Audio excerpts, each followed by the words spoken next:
it makes them newsworthy. So you either then ignore what people are talking about and debating and having all the silly stuff about the fake bump and so on, or you embrace it and we do a debate and it's always the same stuff, right? You two are never... It is uncomfortable. I don't think, because she's done this before for photos, I don't think that is a real baby bump. It's way too big. It's way too big. And sort of too low as well. Yeah, it's like a meter. They say they hate journalists. Harry hates journalists. But to pay PR who say what you want and who, shape social perception in your favor while also disparaging. South Park has once again done what no royal spokesperson or PR firm dares to attempt: tear down the polished facade surrounding Meghan Markle and Prince Harry. What began as a seemingly innocent pregnancy video quickly spiraled into a viral disaster, and Trey Parker and Matt Stone jumped at the opportunity to turn the chaos into biting satire. Their latest DEI special isn't just funny, it's cutting. It doesn't just poke fun at a bad video, it shreds the entire machine behind celebrity image making, emotional branding, and performative empowerment. From a clueless, smoothie-chugging Harry to a manic Cartman Kennedy calling the shots. The episode dropped like a cultural bombshell, and Meghan, she fired back with lawyers and legal threats. But satire isn't afraid of a cease and desist. This wasn't just a cartoon roast, it was a public unmasking. Here are the 10 moments that show how South Park dismantled the Sussex PR empire.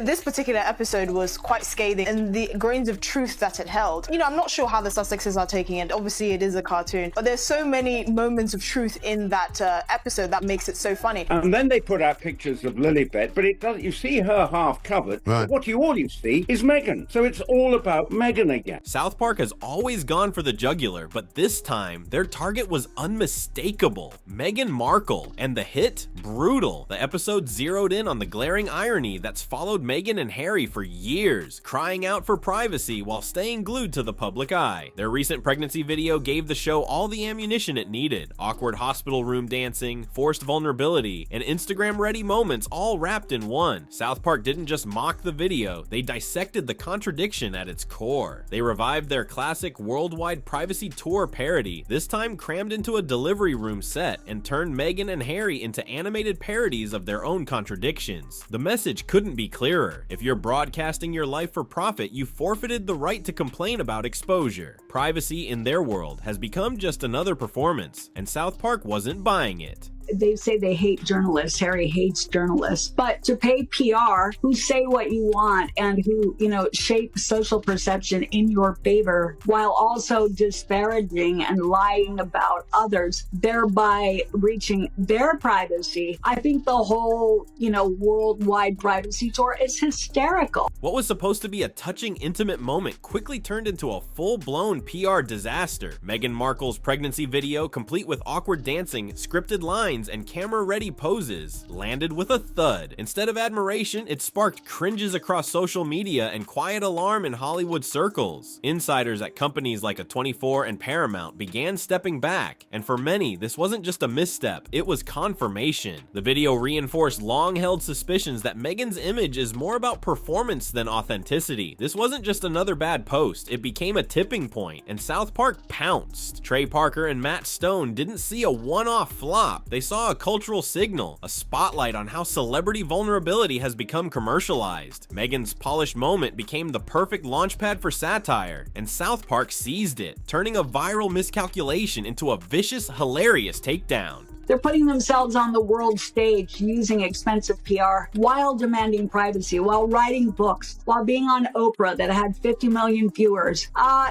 People who want privacy don't do that. You live your life quietly in privacy. So it's such hypocrisy. I think they did a brilliant job. One of South Park's most biting jabs came in the form of a hypocrisy so bold it practically mocked itself. Meghan and Harry are shown constantly churning out content, posing for the camera, dropping sponsored posts, curating their lives, while simultaneously demanding privacy from the world. In one hilarious moment, Meghan screams about valuing her privacy, then immediately posts a $250,000 branded Instagram ad. The contradiction is glaring and intentional. Viewers instantly picked up on the real-world parallels. The Netflix deals, the tell-all interviews, the best-selling memoirs, all under the banner of "Leave us alone." South Park took that tension and cranked it to absurd levels, but the underlying truth resonated. You can't sell your your life like a reality show and then complain when people watch. That's the genius of the parody. It turned the Sussex's own narrative inside out, exposing the disconnect in a way that hit harder than any headline ever could.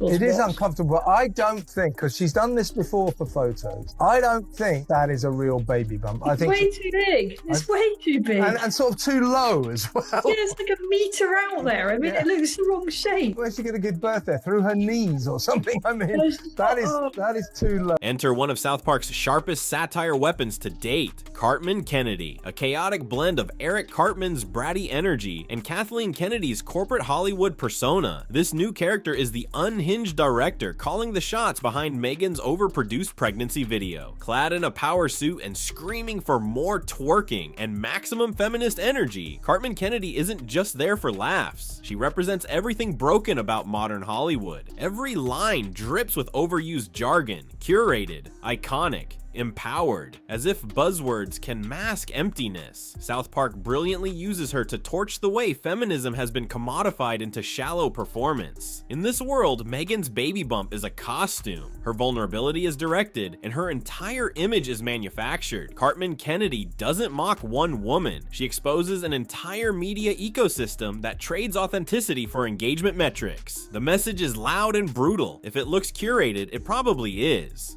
If you think about it, Meghan got everything she wanted. She got the husband, she got the children, she got the HRH, she got everything that allowed her to rise up and to have that global recognition that we know how badly she wanted that. In South Park's ruthless parody, Meghan's pregnancy video is transformed into a full-blown theatrical production, a chaotic set filled with boom mics, dramatic lighting rigs, and a cast of characters choreographing every emotional beat. At the center is Cartman Kennedy, barking out ridiculous commands like more raw maternal power, as if authenticity can be staged. Nothing feels real, the baby bump looks obviously fake, the tears fall out of sync, and even a simple hug has to be reshot for being too genuine. South Park doesn't accuse Meghan of lying, it accuses her of overproducing. Her empowerment isn't dismissed but dissected, shown as something carefully framed for optics, not felt from within. And if Meghan is the face of this branding machine, Harry is its awkward mascot, a clipboard-carrying, smoothie-sipping sidekick who tosses out hollow buzzwords like organic and authentic without grasping the chaos around him. Reduced to a prop in Meghan's narrative, he's no longer the royal rebel, but the guy adjusting the lighting while someone else directs the show.